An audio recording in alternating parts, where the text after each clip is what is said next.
ನಮಸ್ತೆ. ನಮಗೆಲ್ಲ ತಿಳಿದಿರುವ ಹಾಗೆ ನಮ್ಮ ಪ್ರಾರಂಭ ಅಂದರೆ ಹುಟ್ಟು ಹಾಗೂ ನಮ್ಮ ಅಂತ್ಯ ಎರಡೂ ಪ್ರಕ್ರಿಯೆಗಳು ಸಹ ನಮ್ಮ ನಿಯಂತ್ರಣದಲ್ಲಿ ಇಲ್ಲದೆ ಇರುವಂತಹದ್ದು. ಅದು ಎಲ್ಲರಿಗೂ ತಿಳಿದಿರುವಂತಹ ಸತ್ಯ. ಈಗಿದ್ದರೂ ಸಹ ನಾವು ಯಾಕಾಗಿ ವಿಧವಾದಂಥ ಆರೋಗ್ಯ ನಿಯಮಗಳು, ಕಟ್ಟುಪಾಡುಗಳು ಇವೆಲ್ಲವನ್ನು ಅನುಸರಿಸಬೇಕು? ಯಾಕಾಗಿ ನಾವು ಇಷ್ಟೊಂದು ಕಷ್ಟಪಡಬೇಕು? ಇವೆಲ್ಲ ಅವಶ್ಯಕತೆ ಇದೆಯಾ? ಏನು ಲಭ್ಯ ಇದೆ ರುಚಿಕರವಾದಂಥ ಎಲ್ಲ ಆಹಾರಗಳನ್ನು ತಿನ್ಕೊಳ್ತಾ ಹೇಗೆ ಸುಲಭ ಅನಿಸುತ್ತೋ ಹಾಗೆಲ್ಲ ನಾವು ಬದುಕಿ ಮುಂದಕ್ಕೆ ಹೋಗ್ಬೋದಲ್ವಾ ಅಂತ ಸಾಮಾನ್ಯವಾಗಿ ಎಲ್ಲರಿಗೂ ಅನಿಸುತ್ತೆ. ಯಾಕಂದರೆ ಈ ಶುರುನೂ ನಮ್ಮಲ್ಲಿಲ್ಲ, ಕೊನೆಯೂ ನಮ್ಮಲ್ಲಿ ನಮ್ಮ ನಿಯಂತ್ರಣದಲ್ಲಿಲ್ಲ ಪೂರ್ಣ ಪ್ರಮಾಣವಾಗಿ. ಅದೇನೋ ಬೇರೆ ಹೊರಗಿನ ಶಕ್ತಿಗಳು ಇಲ್ಲ ಹೊರಗಿನ ಕಾರಣಗಳು ಅವುಗಳನ್ನು ನಿಯಂತ್ರಿಸುತ್ತೆ. ಹಾಗಿದ್ದರೂ ಸಹ ನಮಗೆಲ್ಲ ಕೂಡ ಶಾಶ್ವತವಾಗಿ ನಾವು ಬಯಸ್ತೇವೆ. ಯಾಕಾಗಿ ಬೇಕಾಗುತ್ತೆ ಇಷ್ಟೆಲ್ಲ ಕಷ್ಟಪಡೋಂಥದ್ದು ಅನ್ನೋ ಒಂದು ಪ್ರಶ್ನೆ ನಮಗೆಲ್ಲ ಬರುತ್ತೆ. ಇದೊಂದು ಪಯಣ. ಈ ಪಯಣದಲ್ಲಿ ಒಂದಷ್ಟು ದಿನಗಳ ಅವಕಾಶ, ವರ್ಷಗಳ ಅವಕಾಶ ಎಲ್ಲರಿಗೂ ಸಿಗುತ್ತೆ. ಆ ಸಿಕ್ಕಂಥ ಸಮಯವನ್ನು ಬಳಸ್ಕೊಂಡು ನಾವು ನಮಗೆ ಉಚಿತವಾಗಿ ಸಿಕ್ಕಂಥ ಈ ಎಲ್ಲವನ್ನು ಅಂದರೆ ನಮ್ಮ ದೇಹ, ಆರೋಗ್ಯದಲ್ಲಿರುವಂಥ ಶಕ್ತಿ, ಜೀವಶಕ್ತಿ ಎಲ್ಲವನ್ನು ಬಳಸ್ಕೊಂಡು ಸಂಪನ್ಮೂಲ ಅಂತ ಹೇಳ್ಬೋದು ಇದನ್ನು. ಈ ಸಂಪನ್ಮೂಲಗಳನ್ನು ನಾವು ಬಳಸಿಕೊಂಡು ಒಂದು ಹೆಗ್ಗುರುತು ಮೂಡಿಸೋದಕ್ಕೂ ಅವಕಾಶ ಇರುತ್ತೆ. ಇಲ್ಲ ಅಂತ ಹೇಳಿದ್ರೆ ನಮಗೆ ಜೀವನದಲ್ಲಿ ಬಂದಂತಹ ಜವಾಬ್ದಾರಿಗಳನ್ನು ಯಶಸ್ವಿಯಾಗಿ ನಿರ್ವಹಿಸಿ ಮುಂದಿನವರೆಗೆ ಅನುಕೂಲ ಮಾಡಿಕೊಟ್ಟು ಹೋಗೋಂಥದ್ದು ಕೂಡ ಆಗಬೇಕಾಗತ್ತೆ. ಆಗ ಈ ಒಂದು ನಮ್ಮ ಪ್ರಾರಂಭ ಆಗಿದ್ದಕ್ಕೂ ಅದು ಬೆಳೆದು ಒಂದು ವ್ಯಕ್ತಿಯಾಗಿ ರೂಪುಗೊಂಡಿದ್ದಕ್ಕೂ ಒಂದು ಅರ್ಥ ಬರುತ್ತೆ, ಸಾರ್ಥಕತೆ ಬರುತ್ತೆ. ಇದು ಯಾಕಾಗಿ ಅಂತ ಹೇಳಿದ್ರೆ ನಮಗೆ ಒಂದು ಮನುಷ್ಯ ಅಂತ ಹೇಳಿದ್ರೆ ಮನಸ್ಸು ಮತ್ತು ದೇಹ ಎರಡರ ಸಮ್ಮಿಳಿತವಾಗಿರೋದ್ರಿಂದ ಈ ರೀತಿಯಾಗಿ ಒಂದಷ್ಟು ಜವಾಬ್ದಾರಿಗಳು, ನಿಯಮ ನಿಷ್ಠೆಗಳು, ಕ್ರಮಬದ್ಧತೆ ಎಲ್ಲ ಕೂಡ ನಾವು ಅಳವಡಿಸ್ಕೊಂಡು ಹೋಗೋದು ಆಗತ್ತೆ. ಅದೇ ಮನಸ್ಸಿಲ್ಲದಂತಹ ಪಶುಗಳು ಅನ್ಬೋದು, ಪ್ರಾಣಿಗಳು ಅನ್ಬೋದು, ಅವು ನಾವು ಹಿಂದೆ ಹೇಳಿದ ರೀತಿಯಲ್ಲೇ ಅದಕ್ಕೆ ಯಾವುದೇ ನಿಯಮಗಳು, ಕಟ್ಟುಪಾಡುಗಳು ಇಲ್ಲದೆ ಹೇಗಂದರೆ ಆಗಿದ್ದು, ಅದಕ್ಕೆ ಯಾವುದೇ ಐಡೆಂಟಿಟಿ ನಂಬರ್ಸ್ ಇಲ್ಲ, ಅದಕ್ಕೆ ಅಸ್ತಿತ್ವ ಇರೋದಿಲ್ಲ ಅಂತ ನಂತರ ಅದರ ಜೀವಿತಾವಧಿಯ ನಂತರ ಅಸ್ತಿತ್ವ ಇರೋದಿಲ್ಲ, ಗುರುತು ಇರೋದಿಲ್ಲ. ಇವೆಲ್ಲ ಕೂಡ ಆಗತ್ತೆ. ಅದೇ ನಮಗೆ ಅವರಿಗೆ ಇರೋಂಥ ವ್ಯತ್ಯಾಸ. ಅದಕ್ಕಾಗಿ ನಾವು ಮನಸ್ಸು ಮತ್ತು ದೇಹ ಎರಡನ್ನೂ ಹೊಂದಿರುವಂತಹ ಒಂದು ವಿವೇಚನಾಶೀಲ ಜೀವ ಆಗಿರೋದ್ರಿಂದ ನಾವು ಈ ಒಂದು ಸಿಕ್ಕ ಅವಧಿಯನ್ನು ತುಂಬ ಯಶಸ್ವಿಯಾಗಿ ಪೂರೈಸಬೇಕಾಗುತ್ತೆ.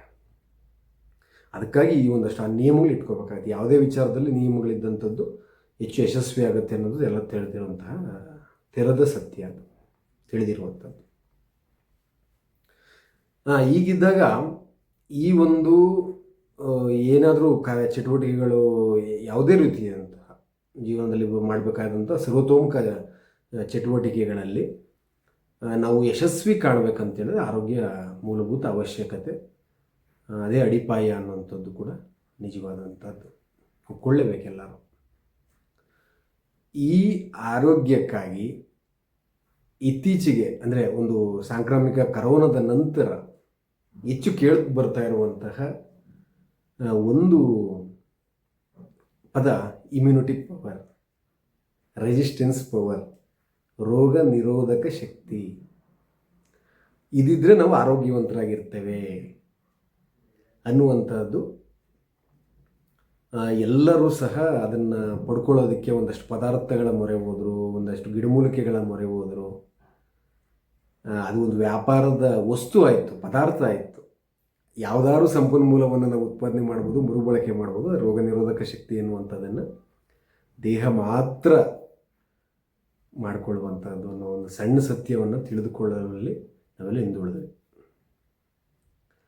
ಅದಕ್ಕೆ ಪದಾರ್ಥಗಳು ಇನ್ಯಾರೋ ವಿಭಿನ್ನವಾಗಿ ವಿಶ್ಲೇಷಣೆ ಮಾಡುವಂತಹ ಒಂದಷ್ಟು ಹೊರಗಿನ ಶಕ್ತಿಗಳ ಮೊರೆ ಹೋಗೋಂಥದ್ದು, ವ್ಯಾಪಾರದ ಭಾಗ ಆಗೋಂಥದ್ದು. ನಾವೆಲ್ಲ ಕೂಡ ಇಷ್ಟು ದುಡ್ಡು ಕೊಟ್ಟರೆ ಇಂಥ ಪದಾರ್ಥ ಬರುತ್ತೆ, ಅದರಲ್ಲಿ ನಾವು ತೊಗೊಂಡ್ರೆ ಇಮ್ಯುನಿಟಿ ಹೆಚ್ಚಾಗುತ್ತೆ ಅನ್ನೋದೆಲ್ಲ ಆಯಿತು. ಆದರೆ ಒಂದು ಹೊಸ ಚರ್ಚೆ ಮಾಡೋಣ ಇವತ್ತು ಈ ವಿಡಿಯೋದಲ್ಲಿ.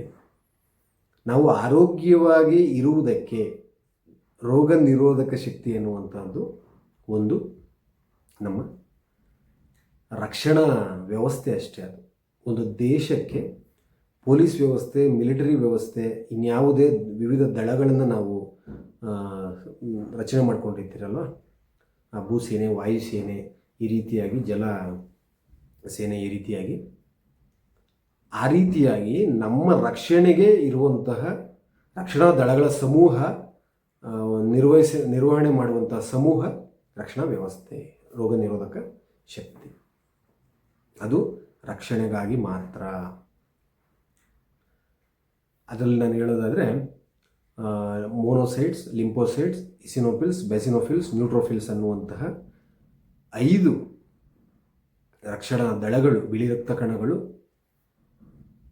ನಮ್ಮ ದೇಹದಲ್ಲಿ ಬರುವಂತಹ ಅವ್ಯವಸ್ಥೆಗಳಿಗೆ ತಕ್ಕ ಹಾಗೆ ದಾಳಿಗೆ ಮಾಡುವಂತಹ ಕೀಟಗಳು, ಬ್ಯಾಕ್ಟೀರಿಯಾಗಳು, ವೈರಸ್, ಫಂಗಸ್ಗಳಿಗೆ ತಕ್ಕ ಹಾಗೆ ನಮ್ಮ ದೇಹದಲ್ಲಿ ಉತ್ಪಾದನೆಯಾಗಿ ಅವನ್ನು ನಿರ್ವಹಣೆ ಮಾಡೋದಕ್ಕೆ ಅವು ಉತ್ಪಾದನೆ ಆಗುವಂಥದ್ದು ಆಗುತ್ತೆ. ಅದು ಹೆಚ್ಚಾದರೂ ಸಹ ತೊಂದರೆ, ಒಂದು ಹಂತದಲ್ಲಿ ನಿರ್ವಹಣೆ ಆಗಬೇಕಾಗತ್ತೆ.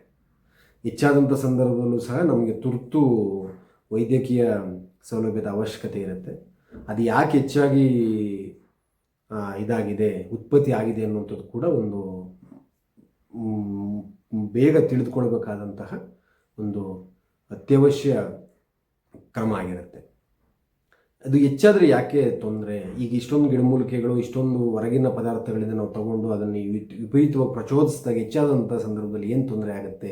ಅದು ಸ್ವಾಭಾವಿಕವಾಗಿ ನಿರ್ವಹಣೆ ಆಗಬೇಕು. ಅದು ಹೇಗೆ ನಾವು ದಿನನಿತ್ಯ ಮಾತಾಡುವಂತಹ ಆರೋಗ್ಯ ಅಭ್ಯಾಸಗಳಿಂದಲೇ ನಿರ್ವಹಣೆ ಆಗಬೇಕು ಅನ್ನೋ ಸ್ವಾಭಾವಿಕವಾಗಿ ಆಗುವಂಥದ್ದು ಅನ್ನೋದಕ್ಕೆ ನಾನು ಕಾರಣ ಕೊಡೋದಾದರೆ,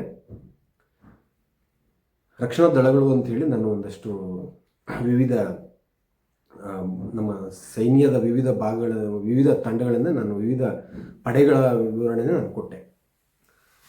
ಈಗ ನಮ್ಮ ಒಂದು ದೇಶ, ಅದರ ಸರ್ಕಾರ ಸದೃಢವಾಗಿ ಇರುತ್ತೆ, ಅದರ ನಿಯಂತ್ರಣದಲ್ಲಿ ಆ ದೇಶದ ರಕ್ಷಣಾ ವ್ಯವಸ್ಥೆ ಇರುತ್ತೆ. ಆ ಸರ್ಕಾರ ಎಷ್ಟು ಸದೃಢವಾಗಿರುತ್ತೋ ಅದರ ತಕ್ಕ ಹಾಗೆ ರಕ್ಷಣಾ ವ್ಯವಸ್ಥೆ ಅದರ ಮಾತು ಕೇಳುವಂಥದ್ದು, ಅದು ಹೇಳಿದಾಗ ಮಾಡುವಂಥದ್ದು, ಆ ದೇಶ ಪ್ರಬಲವಾಗಿರುವಂಥದ್ದು ಆಗುತ್ತೆ. ಇಲ್ಲಿ ರಕ್ಷಣಾ ಪಡೆಗಿಂತಲೂ ಆ ದೇಶದ ಸರ್ಕಾರ ಗಟ್ಟಿಯಾಗಿರಬೇಕು ಅನ್ನುವಂಥದ್ದು ಅತಿ ಮುಖ್ಯವಾದಂಥ ಅಂಶ. ಅದಕ್ಕೆ ನಾವು ಒಂದು ಉದಾಹರಣೆ ರೀತಿಯಲ್ಲಿ ಮಾತಾಡೋದಾದರೆ, ಕೆಲ ದೇಶಗಳನ್ನು ನಾವು ಗಮನಿಸಿದ್ದೇವೆ. ಆ ದೇಶದ ಆಡಳಿತ ವ್ಯವಸ್ಥೆ ರಕ್ಷಣಾ ವ್ಯವಸ್ಥೆಗಿಂತಲೂ ಇದರಲ್ಲಿದ್ದಾಗ, ದುರ್ಬಲವಾಗಿದ್ದಾಗ, ಅದನ್ನು ಡಾಮಿನೇಟ್ ಮಾಡಿದಂಥ ಸಂದರ್ಭದಲ್ಲಿ ಎಷ್ಟೋ ದೇಶಗಳಲ್ಲಿ ಆ ದೇಶದ ರಾಷ್ಟ್ರಪತಿಗಳಿರ್ಬೋದು, ಪ್ರಧಾನಿಗಳಿರ್ಬೋದು, ಅವ್ರನ್ನೇ ಪದಚ್ಯುತಿ ಮಾಡಿ ಸೈನ್ಯದ ಆಡಳಿತ ಬಂದಂಥದ್ದು, ಮಿಲಿಟರಿ ಆಡಳಿತ ಬಂದಂಥದ್ದು ನೋಡಿದ್ದೇವೆ. ಅಲ್ಲಿಗೇನಾಯಿತು? ಆ ಸರ್ಕಾರದ ದೌರ್ಬಲ್ಯವನ್ನು ರಕ್ಷಣಾ ವ್ಯವಸ್ಥೆಯೇ ತನ್ನ ಮೇಲೆ, ತನ್ನ ದೇಶದ ಮೇಲೆ ತಾನೇ ಪ್ರಭುತ್ವ ಸಾಧಿಸಿ ದಾಳಿ ಮಾಡೋಂಥದ್ದು ಆಯಿತು. ಆ ದೇಶಗಳ ಇದು ಪ್ರಗತಿ, ಆ ದೇಶಗಳ ಜಾಗತಿಕವಾಗಿ ಮನ್ನಣೆ ಯಾವ ರೀತಿ ಇದೆ ಅನ್ನೋಂಥದ್ದು ಕೂಡ ನಮಗೆ ಗೊತ್ತಿದೆ. ರಕ್ಷಣಾ ವ್ಯವಸ್ಥೆನೇ ಮುಖ್ಯ ಆಳ್ವಿಕೆಗೆ ಬಂದಂಥ ಸಂದರ್ಭದಲ್ಲಿ. ಹಾಗೆ ನಮ್ಮಲ್ಲಿರುವಂತಹ ಈ ಬಿಳಿ ರಕ್ತ ಕಣಗಳು ಸ್ವಾಭಾವಿಕವಾಗಿ ಉತ್ಪತ್ತಿ ಆಗಬೇಕು. ಹಾಗೆ ನಮ್ಮ ಅವಶ್ಯಕತೆಗೆ ಅಷ್ಟೇ ಉತ್ಪತ್ತಿ ಆಗಬೇಕು. ಅವಶ್ಯಕತೆಗಿಂತ ಹೆಚ್ಚು ಬಂತಂದ್ರೆ ಅಲ್ಲೇನೋ ಅರಾಜಕತೆ ಬಂದಿದೆ ಅನ್ನುವಂಥದ್ದು ನಾವು ಮನಸ್ಸಲ್ಲಿ ಇಟ್ಕೊಂಡು ಅದಕ್ಕೆ ತುರ್ತಾಗಿ ವೈದ್ಯಕೀಯ ಚಿಕಿತ್ಸೆನ ಪಡ್ಕೋಬೇಕಾಗತ್ತೆ. ಅದು ಕೂಡ ಈಗ ಮಾಡರ್ನ್ ಮೆಡಿಸಿನ್ಸಲ್ಲಿ ಏನು ಅವಶ್ಯಕತೆ ಇದೆ ಅದನ್ನು ಮಾಡ್ಕೋಬೇಕಾಗತ್ತೆ. ಅಲ್ಲಿಗೆ ನಮ್ಗೆ ಅರ್ಥ ಆಯಿತು ಇದು ರಕ್ಷಣೆಗೆ ಮಾತ್ರ ಅಂತೇಳಿ. ರಕ್ಷಣೆಗೆ ಮಾತ್ರ ಅದಾದಮೇಲೆ ನಮ್ಮ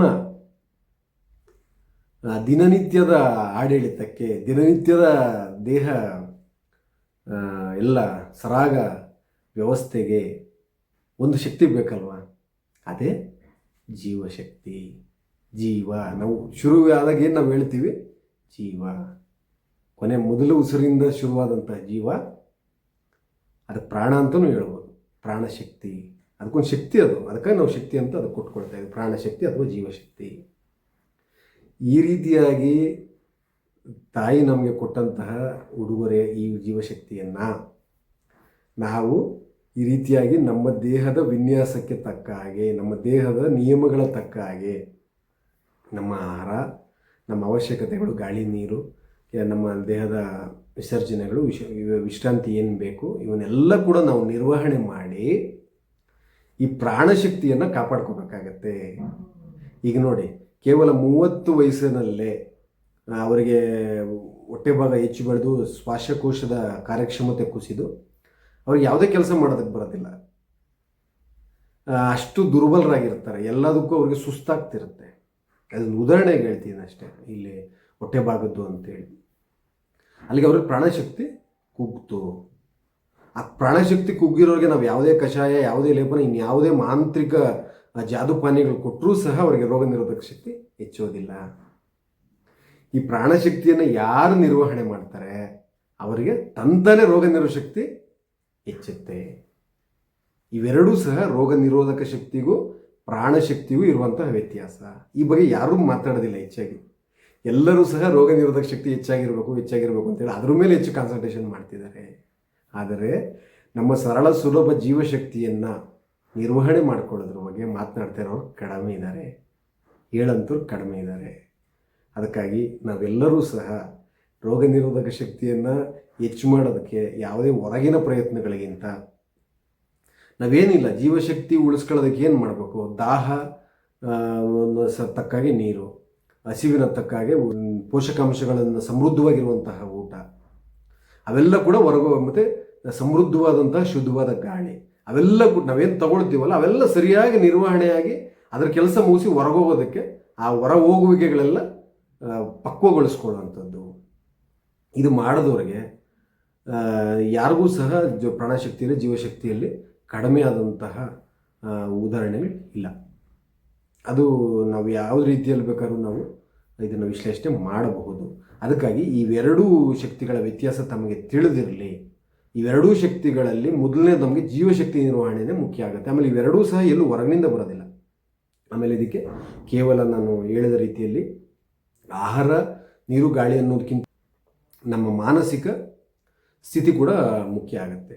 ಈಗ ನೋಡಿ, ಯಾವ್ದಾದ್ರು ಒಂದು ಗಾಬರಿ ಪಡೋ ವಿಚಾರ, ನೋವಿನ ವಿಚಾರ ಬಂದಾಗ ನಮ್ಮ ಎನರ್ಜಿ ಲೆವೆಲ್ ಸಡನ್ನಾಗಿ ಡ್ರಾಪ್ ಆಗುತ್ತೆ. ಆ ಡ್ರಾಪ್ ಆಗಿದ್ದರ ಪರಿಣಾಮವಾಗಿ ರೋಗ ನಿರೋಧಕ ಶಕ್ತಿ ಕಡಿಮೆ ಆಗುತ್ತೆ. ಖುಷಿ ವಿಚಾರ ಇಲ್ಲ ದುಡುವಾಗಿ ಗಟ್ಟಿತನದಲ್ಲಿ ನಾವಿದ್ದಾಗ ರೋಗ ನಿರೋಧಕ ಶಕ್ತಿ ಹೆಚ್ಚಿರುತ್ತೆ. ಇದು ನಾವು ಸಾಂಕ್ರಾಮಿಕದ ಸಮಯದಲ್ಲೂ ಕೂಡ ಅನುಭವಕ್ಕೆ ಬಂದಿರುತ್ತೆ. ಯಾರು ಧೈರ್ಯವಾಗಿದ್ದರೋ ಅವರು ಅವರ ಕಠಿಣವಾದ ದಿನಗಳನ್ನು ನೋಡಿದ್ದು ಕಡಿಮೆ. ಯಾರು ಭಯಪಟ್ಟರು, ಯಾರು ಇದನ್ನು ಮೆಟ್ಸೋಕ್ಕಾಗುತ್ತೆ ನನ್ನ ಕೈಯಲ್ಲಿ ಅಂತ ಹಿಂಜರಿದ್ರು, ಅವರು ಕೂಡ ಸ್ವಲ್ಪ ತೊಂದರೆಗೊಳಗಾದಂಥದ್ದು ನಮಗೆಲ್ಲ ಗೊತ್ತಿರೋಂಥದ್ದು. ಅದಕ್ಕಾಗಿ ಈ ವಿಡಿಯೋ ಮುಖಾಂತರ ಪ್ರಾಣಶಕ್ತಿಗೂ ರೋಗ ನಿರೋಧಕ ಶಕ್ತಿಗೂ ಇರುವಂಥ ವ್ಯತ್ಯಾಸ ತಮಗೆ ತಿಳಿದು ಬಂದಿರುತ್ತೆ ಅಂತ ಭಾವಿಸ್ತಾ ಎಲ್ಲರಿಗೂ ಧನ್ಯವಾದಗಳು.